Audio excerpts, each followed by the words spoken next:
In a world of declining marketing budgets, one copywriter will sit and judge.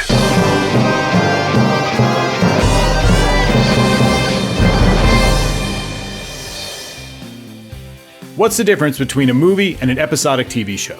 In the TV show, you're going to tell the story of one or more simple characters who in each episode face a different problem or obstacle and overcome it by the end of that episode. But those characters never really change themselves, at least not significantly. But in a movie, you're telling the story of the most important event in the main character's life, and it's something that changes them profoundly and permanently. And when you consider it in those terms, you immediately run face first into a wall of problems when you try to make a sequel. Do you say the event continued? That the end of the first movie wasn't really the end of the action? Do you create a bigger event? Something that changed them even more? And if so, why did you make the first movie at all? Or maybe you take a secondary character, elevate them to the main character, and tell the story of the most important event in their life. The possibilities are extremely limited.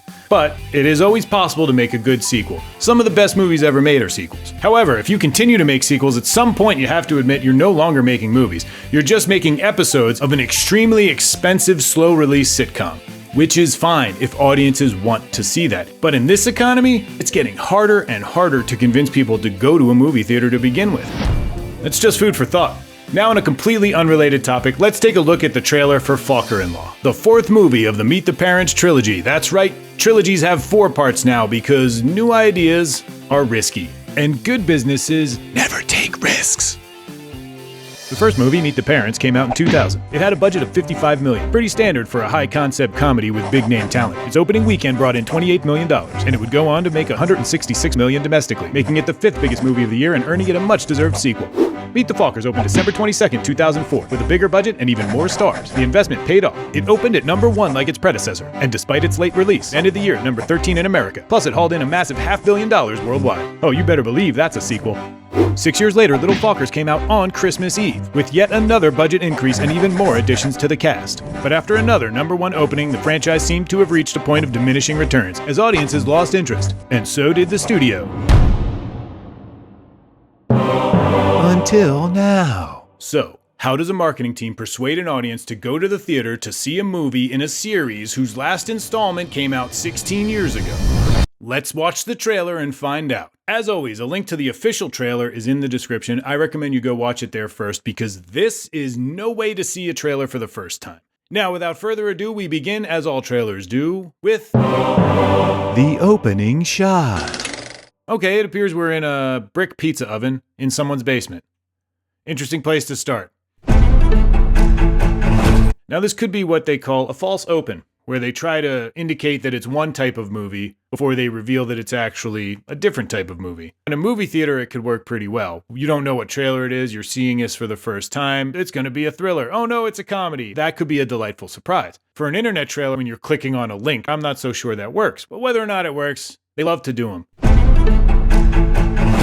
Now, I happen to know that that song is a library cue, and normally I wouldn't recognize a library song, but it is actually the theme song for a podcast that I sometimes listen to. Is it a problem to be using the library track? Never. Is it a problem if you have a major motion picture release and you pick a song that could be recognizable as the theme song from a podcast? It could seem cheap to some people, and I think some people would be delighted that they recognize it. The important thing is that the track is doing what you want it to do. Does this song create the vibe that they're looking to create? To me, this feels like the opening to a Knives Out movie. Are they trying to sell this as a mystery or a thriller? Because we do have this music that matches the vibe, and then... Don't worry. I test all the potential new family members with this machine. The polygraph. Do people still know what these things are? I feel like even when the first movie came out, it was already kind of passé. They're not admissible in court, and they've always kind of been a plot device and not really a realistic thing. Is it a problem? I don't know if it's bad or good. Can you deal with that? Okay, now we can go on into the portion of the trailer I call... the setup. There's our first reveal, Ariana the Great. Is your name Olivia Jones? Sorry, that's Olivia Jones. I don't know what I was thinking. This is our second reveal. We get Bobby D. asking the questions. Now, if you know the movie, that's Jack Burns, the patriarch of the family. Love Henry Focker? And now we're getting some juxtaposition of shots from different scenes showing us a relationship between Henry Focker and Olivia Jones. Very much. Do you have a positive impression of Henry's family so far? Yes. Hello? And now we're going to get another reveal. As we're looking into the pizza oven, we see pizza. I'm sorry, Ben Stiller. Hey. The old machine. It's funny to be on the outside. Used to be in the hot seat. Would you like to ask me some questions, Greg? In case you haven't seen the previous movies, that's giving us some good backstory. Okay, Olivia, do you think I hold Henry emotionally hostage? I mean, yeah. You call him Wee Wee? Wee wee! What is that?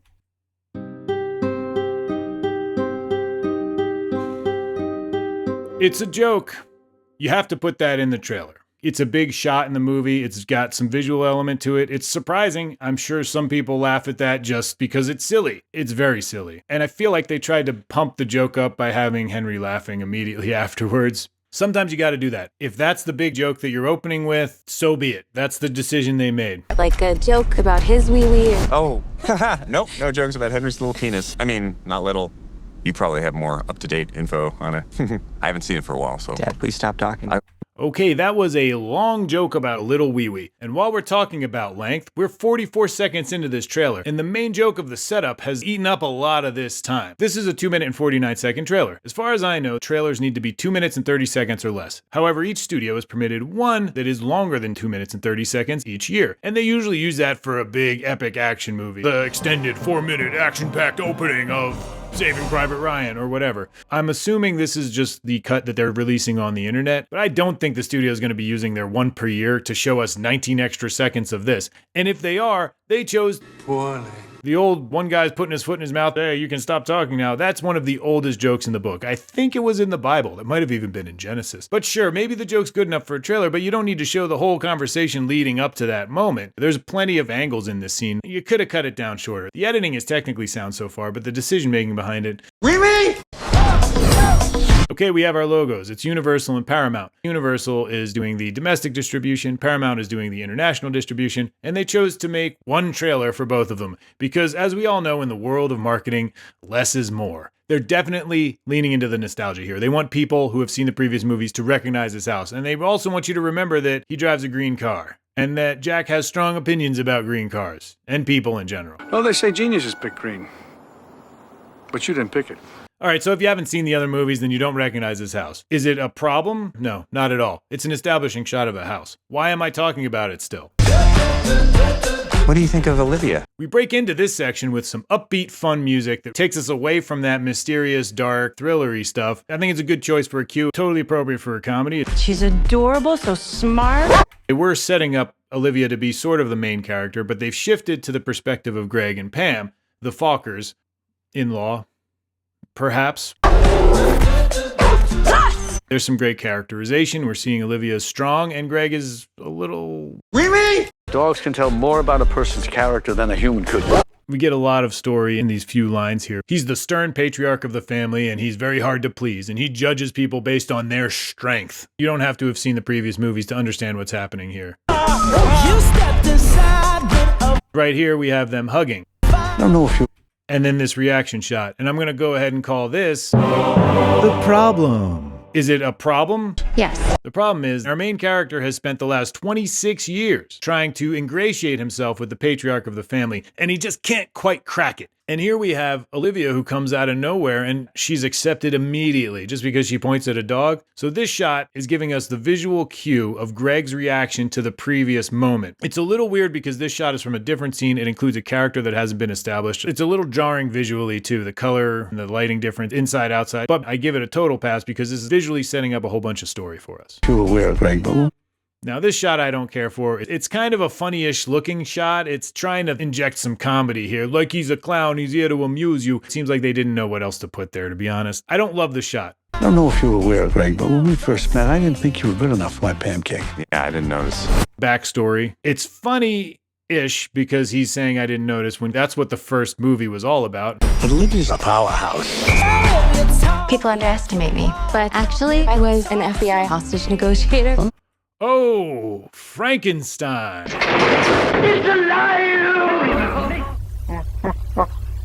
A Frankenstein is when you cut words or phrases from the dialogue of different shots and splice them together to make a new sentence. Listen to those words. Actually, I was an FBI hostage negotiator. Each word has different tone. The pacing is weird. It's not smooth at all. Maybe the average person didn't pick up on that. Maybe I'm just being picky. There have been a bunch of other audio cuts that I have let slide. This, though, is pretty egregious. Now, who's responsible for that? The editor could have done more work to smooth it out. The producer could have demanded they do more work to smooth it out. The marketing executive could have paid for some ADR, maybe have a sound-alike read for it and have the actor read for it herself. Or the sound engineer could have spent more time trying to equalize the tone between those different clips to make them all sound like they were recorded in the same space at the same time. I guess you could say it takes a village.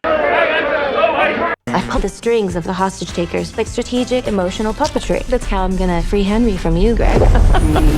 That's a little sound design moment we have there. This is a stop down because in trailers, we don't just stop, we stop down. And in this case, a rise and a suck back leading into the stop down. Listen to this. That's a rise into a suck back. It's a great way to set up a moment, but also in this action bit, they do some good cutting to sound here.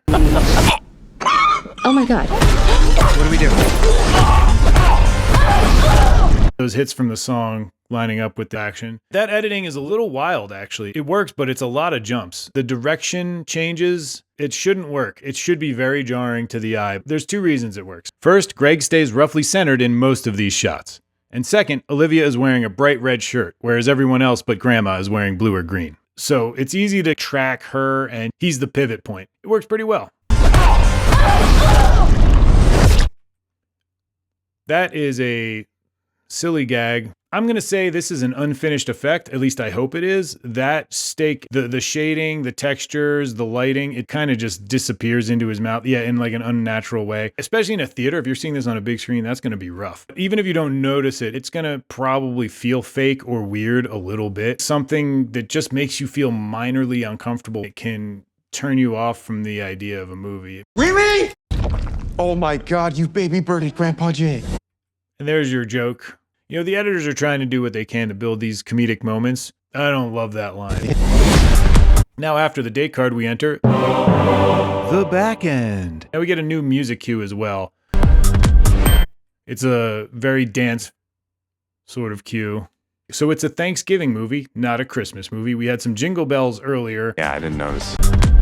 I'm gonna ask Olivia to marry me. What? Hey, you sure she's the one? Dad. Why? Okay, so here we have the introduction of the stakes. I'm a little worried about Henry. He's So the stakes are Greg is intimidated by Olivia, and now she might become a permanent fixture in the family, which will upset his position in the family. He's saying that he's worried for Henry, but is that really the case, or is he more worried about himself? He's so innocent, and she's trained to manipulate people. I love the lengths that you go to for your mishpucha. Mishpucha, that means family in Yiddish. I know. I think you might need to know the previous movies to get that joke. It's a funny sounding word, so you got that going for you.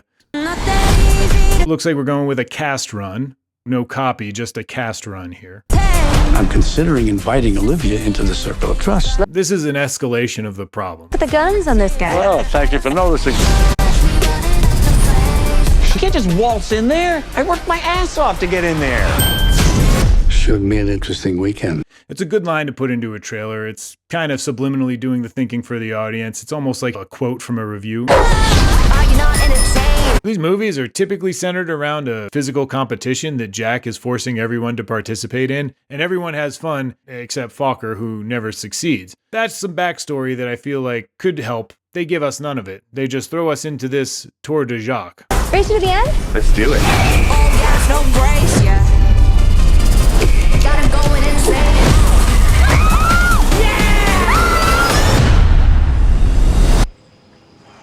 Is it edited well? It's okay. You know, this is the big joke before the title. It doesn't feel like an epic moment. Then we get titles. I hate that font. It looks like Eocker. After the title, if there's another clip, that's what we call the button. I thought this would be an opportunity to get to know me, to bond. How do you bond with an emotional puppeteer? I won't be your little Pinocchio, Geppetto, evil Geppetto. I'm a real boy. Okay, so for the button, typically you want this to be pretty snappy, pretty pithy, and very funny. This is what you're leaving the audience with. I don't know, man. The Geppetto thing, it feels like a fine joke in the movie, but as a button... First of all, that was a super long setup to the dog coming through. What the hell's the matter with you, Focker? I don't know what the punchline's supposed to be there. He's yelling at him because the dog jumped through the door. Dogs can tell more about a person's character than a human could. It's a long setup. Again, in a movie, people are sitting in a theater, they're watching this play out. It's not bad movie. But for a trailer button, you want something quick. And this is a long... What the hell's the matter with you, Focker? I appreciate that they tried to create a joke out of nothing. It sounds like a punchline, whether or not it's funny. But for a button, to spend that much time on it, and again, we're over 2 minutes and 30 seconds, I'm not digging this button. Thanksgiving. All right, so there we have it. That was the trailer for Focker-in-Law. Let's see how it did. The score. The scoring rubric is below. This isn't Yelp. You don't get 5 stars for being okay and 1 for bad parking. Editing. From a technical standpoint, the editing was mostly great. It got bogged down taking the scenic route to some unsatisfying punchlines, and a few rough audio moments, including a cameo by Frankenstein's monster. Definitely knock it down a peg. But there were some smart choices. The action was cut expertly, the trailer flowed as smooth as the Mississippi on a hot summer's eve, and the efforts to inject humor through the edit slightly elevated what could otherwise have been a seriously lame trailer. So the editing gets a 3.5. Sound design. Comedies don't often give you much opportunity for sound design, and this was no exception, but there were a few highlights. Take a listen.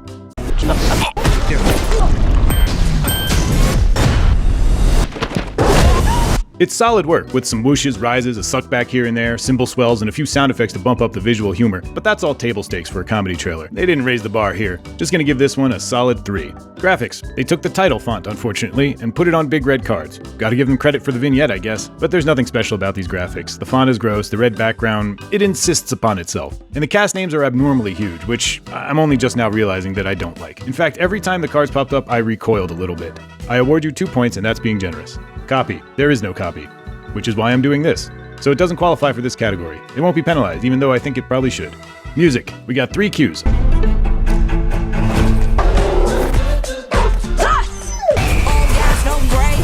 A library track to set the tone, a Bruno Mars song we can bop along to as we learn the story, and a Blackpink song to drive the action in the back end. All good cues. The pop songs are current. The Bruno Mars song was actually released just weeks before the trailer came out. If it becomes a hit, that could boost the audience response. The music provided the right energy and pacing, so I can't say anything bad about it. Seems like the tracks might be intended to draw in a younger audience, which is smart, but I don't think those tracks were uniquely suited for this trailer more than they would have been for any other comedy movies. So I'm just gonna give them a 3 for a solid job. Genre elements. Well, this is a comedy, so we're rating the jokes. And they were not great. A couple silly slapstick moments, a few funny-ish looks and phrases. Honestly, the best gags might have come from the costume and prop departments. Maybe the movie has better jokes that didn't work in a trailer cut, but the ones they chose left me rolling my eyes instead of rolling on the floor. Best I can do is 2.5. The pitch. Do I know what product to expect out of this? I think so. I know it's a comedy. I know it's about a family with some quirky characters. I know the basic premise, the problem. I kind of had to intuit the stakes, but for the most part the story is clear and they didn't spoil the resolution. They understood the assignment. I just don't think they made it seem like anything unique or special. So, just gonna give it a 3.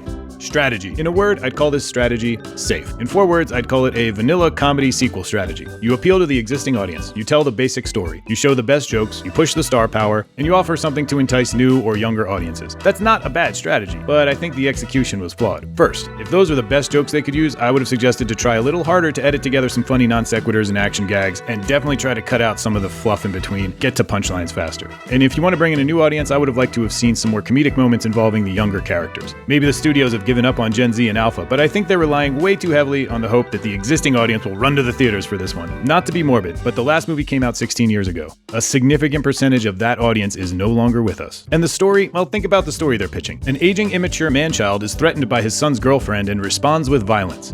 I'd actually kind of like to see David Fincher take on that one. But with the same footage, they could have told us the story of Olivia, meeting her boyfriend's parents for the first time, and he's got a crazy father, but a pretty cool grandfather, and she has to decide whether or not she wants to be a part of this family. It would basically be a retelling of the first movie from a different character's perspective, but this time Greg would be the antagonist. You know, maybe that's not the right answer, but it's more interesting than a sequel where the main character is still doing the exact same shtick he did 26 years ago. You gotta make it feel special. They at least could have tried to eventize it. Give us the idea that this trip has some bigger stakes at play. Is there a reason that they're gathering together for this weekend? Is it actually a holiday? Hell, build up the Tour de Jacques as a big deal that everyone cares about for some reason. Give us something more than another Focker movie. But I'm rambling. That gets a 2. Bonus points? No thanks. Now to tally up the scores. Add together the category scores, no bonus points, divide by the number of categories it qualified for, and the grand total is 2.714. This is the mediocrity we've been conditioned to accept. That's my review of the Focker-in-Law trailer. What do you think? Is this trailer gonna have audiences running to the theater on opening night? Or does it seem more like an episode they can wait to catch on streaming later? I think you know my opinion. Hey, if you disagree, come at me in the comments. While you're down there, give me a thumb, subscribe, and check out some of my other videos. And that's it for now. See me next time. I have nipples, Greg.